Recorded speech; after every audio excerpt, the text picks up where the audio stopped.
The alarm on the security panel blinked red at exactly 8:15 a.m.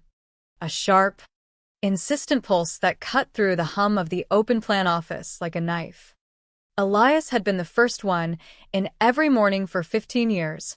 His keycard swipe as predictable as the sunrise over the Chicago skyline visible from the floor-to-ceiling windows.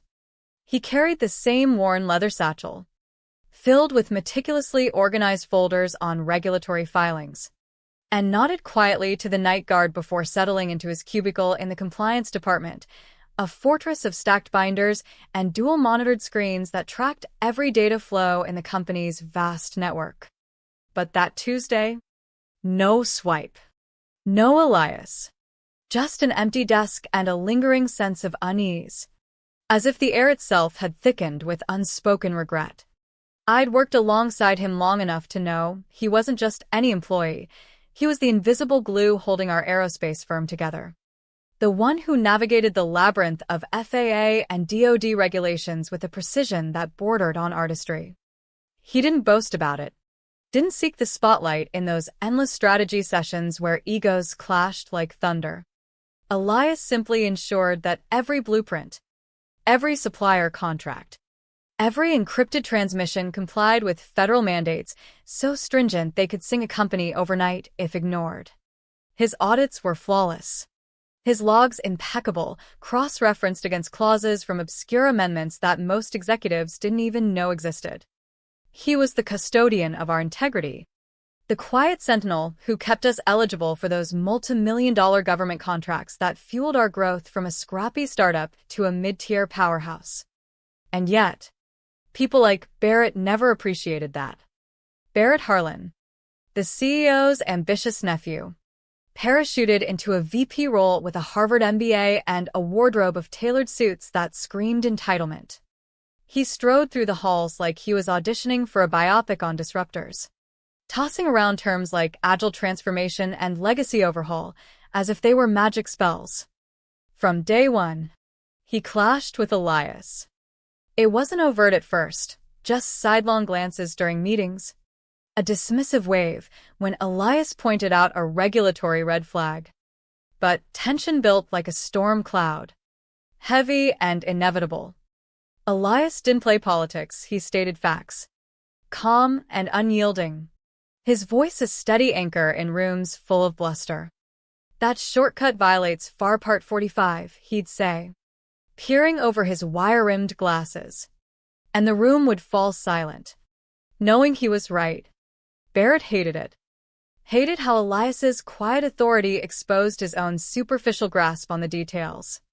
The older staff respected Elias, relied on him to shield the company from fines or blacklisting. But Barrett saw him as an obstacle, a relic blocking his path to glory. And on that fateful Monday, the day before the alarm blinked unanswered, Barrett decided to make his move. The all-hands meeting was called under the guise of operational synergy, but everyone sensed the undercurrent. The conference room buzzed with nervous energy, engineers fidgeting with pens, managers avoiding eye contact. Elias sat in the back, as always, with a printed agenda marked up in his precise handwriting. Barrett stood at the front, projector remote in hand, his smile too wide, too rehearsed. "We're here to prune the deadwood," he declared, clicking to a slide with a graphic of a tree being trimmed. "Outdated processes are choking our innovation. It's time to digitize, automate, and eliminate redundancies, like those manual certification logs that take weeks to verify." Whispers rippled through the room. Elias raised his hand, not aggressively, just a subtle gesture. Barrett's eyes narrowed, but he nodded. "Elias." "The logs aren't redundant," Elias replied evenly. "They're required under DFARS 252-204-7012 for safeguarding controlled unclassified information, shortening the retention period to 30 days. As your slide suggests, would invalidate our CMMC Level 3 certification." The air grew thick. Barrett's jaw tightened, a vein pulsing in his temple. People shifted uncomfortably. Sensing the rift. Certifications can be renegotiated, Barrett snapped. We're not living in the Stone Age. Elias shook his head, his tone patient but firm. Renegotiation isn't an option when it triggers an automatic compliance breach. We've maintained a perfect audit record for a reason. That was it, the breaking point. Barrett's face flushed, a mix of rage and insecurity. He marched over, yanked the lanyard from around Elias's neck, and, in a theatrical flourish, grabbed scissors from the credenza. If you're so attached to outdated systems, he snarled, let's make this symbolic. Snip. The badge clattered to the floor, severed cord dangling like a noose. Gasps echoed. Elias didn't flinch, didn't shout. He simply closed his notebook, stood with deliberate calm, and met Barrett's gaze for a long, piercing moment. Then he turned and walked out, leaving behind a silence so profound it felt like judgment. The room erupted in murmurs as the door clicked shut. Barrett forced a laugh, trying to regain control. See? That's the kind of resistance we need to cut through. But his voice wavered, and no one laughed with him. They knew something sacred had been violated. Elias wasn't just an employee, he was the linchpin. And Barrett had just pulled it out. 5 minutes later, the first warning appeared on the central dashboard, a yellow alert on the compliance portal. Minor at first, a sync delay. But by 8:25, it escalated to orange across multiple modules, access controls, data integrity checks, audit trails. Then the piercing tone from the secure console, the one reserved for federal linkage failures. We've lost handshake with the DoD registry, someone muttered, panic edging their voice. The CTO burst in, badge swinging. What the hell? The system's flagging a custodian void. Eyes turned to Barrett, who stood frozen, realizing too late the gravity of his stunt. Elias's credentials weren't just a badge, they were woven into the fabric of our security architecture. The sole named custodian whose digital signature authenticated every regulatory submission. Cutting that link wasn't symbolic, it was sabotage. The war room assembled by 8:45. A hastily convened cluster of glass-walled offices turned command center. Laptops hummed. Phones buzzed with urgent texts. And the air smelled of stale coffee and rising dread. The CEO, Barrett's uncle, arrived last, his face etched with lines that hadn't been there the day before. He slammed a folder on the table. Explain. Barrett paced, hands gesturing wildly. It was a statement. Elias was blocking progress. Insubordinate. Really? We can reassign the role. The general counsel, a sharp-eyed woman named Lena, shook her head. You can't reassign a federally designated custodian without a 120-day transition protocol. His removal triggered an auto report to the DCSA. Barrett stopped pacing, color draining from his face. Auto what? It means we're flagged, the CTO interjected, pulling up a screen. Look, our certification status just dropped to provisional non-compliant. Every active contract is at risk. Whispers turned to urgent debates. Elias had designed the system years ago, embedding safeguards against exactly this, abrupt disruptions in the chain of command. His signature wasn't just a formality, it was the key that unlocked secure portals, verified submissions, and maintained our standing in the defense supply chain. Without it, we were locked out, exposed. By 9 o'clock, the first external ping arrived, an automated email from the Federal Acquisition Regulation Oversight Body, noting an irregularity in our credential continuity. This is bad, Lena murmured, scanning the fine print. If it escalates, we could face suspension from bidding. The CEO rubbed his temples. How do we fix it? We need Elias, someone said quietly. Barrett snorted. No way. We'll hack around it, create a temp credential. But attempts failed. The system, Elias's masterpiece, looped back to the void, demanding the original custodian's verification. It was like trying to restart a heart without the surgeon who implanted the pacemaker. Panic set in as modules cascaded offline. Supplier portals rejected logins. Audit trails froze mid-sync. And then, at 9:15, the hammer fell, a live alert from the DoD, demanding an immediate explanation for the breach. The video call connected at 9:30. Faces stern on the other end. The lead inspector, a no-nonsense veteran named Harlan, no relation, leaned into the camera. Who authorized the custodian revocation?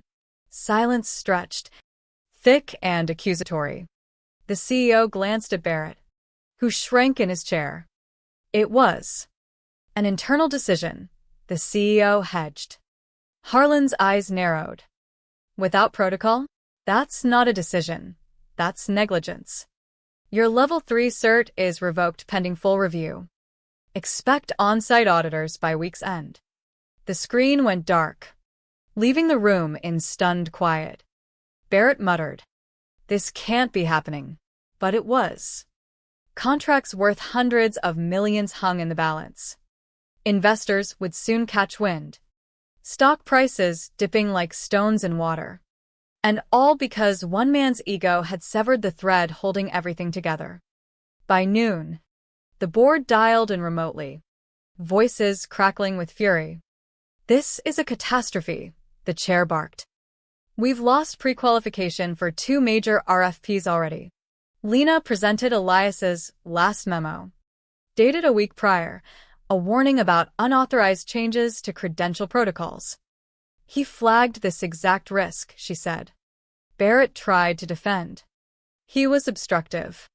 We needed to modernize." "Modernize into ruin?" the CFO shot back. "Our compliance rating just tanked. We're bleeding credibility." The CEO, voice heavy, turned to his nephew. "You did this." Barrett's defiance cracked, eyes darting like a cornered animal. But there was no escape. The damage was done. And the only fix walked out the door, with quiet dignity. Elias, meanwhile, spent the afternoon in his modest Evanston home, methodically sorting through old files in his study. He wasn't bitter. He was prepared. He'd seen this coming, the brash newcomer chafing against established safeguards. When the first call came at 1 p.m., he let it go to voicemail. The CEO's voice. Strained. "Elias. We need to talk. Urgently." He listened once, then deleted it. The email followed. Request for consultation, critical. He read the terms, then drafted his response.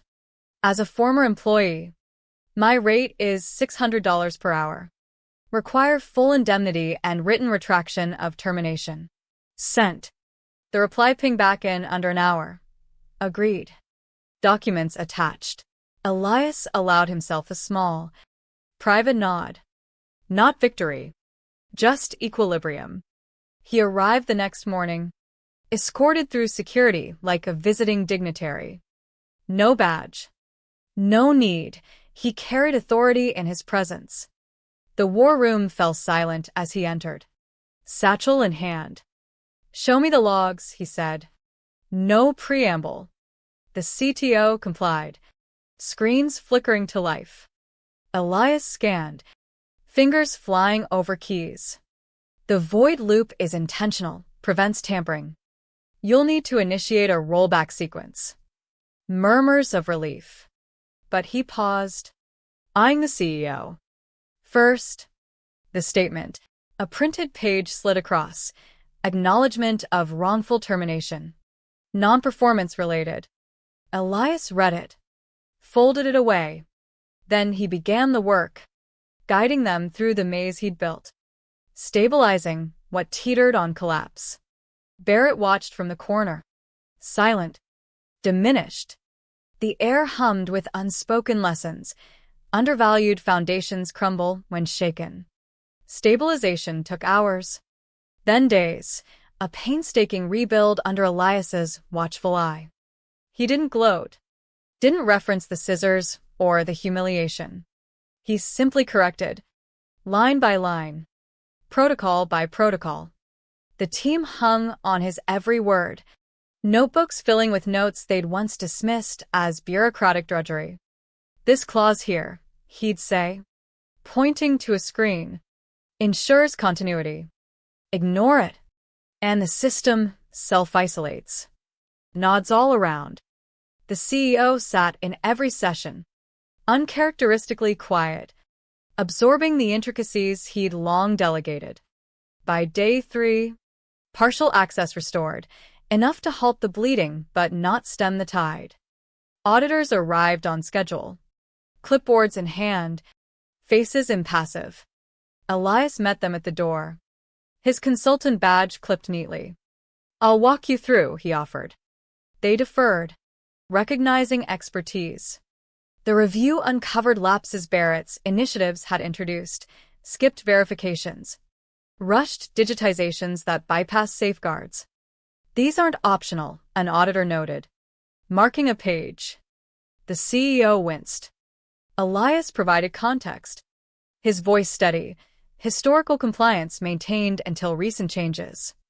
The implication hung heavy. Barrett, sidelined to special projects, avoided the sessions. His office stood empty, a ghost of ambition. Whispers circulated. He'd been sent on sabbatical, a polite exile to rethink his approach. LinkedIn updates followed, vague posts on growth through adversity, but no one engaged. The company limped forward, contracts on hold, morale fractured. Elias's presence became a balm, a reminder of reliability.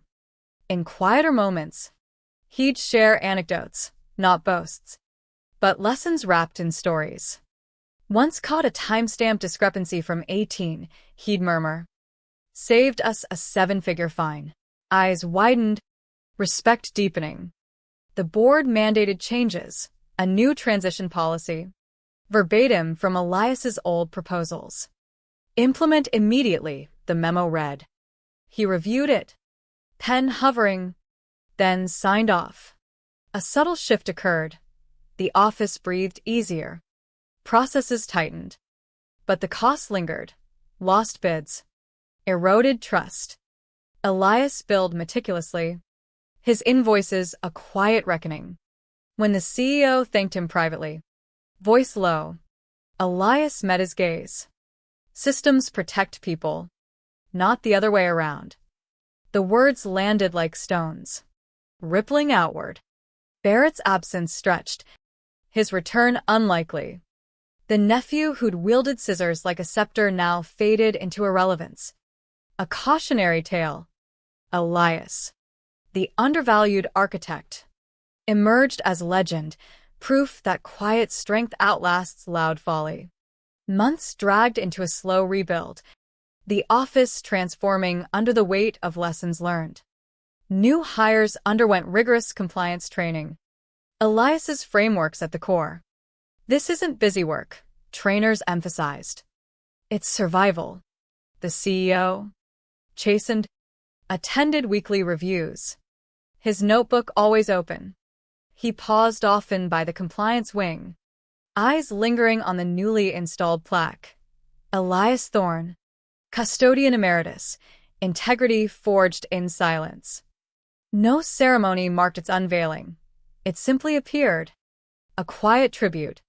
Whispers of the scissors incident became lore, shared in hushed tones over coffee. "He cut the badge right there," someone would say, pointing to the conference room.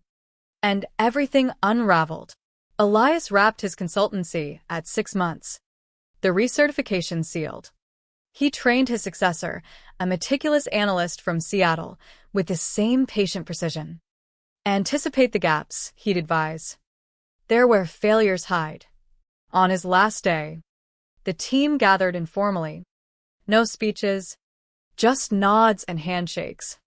The CEO approached, envelope in hand, a bonus, unsolicited. Elias accepted with a faint smile. Keep the protocols intact.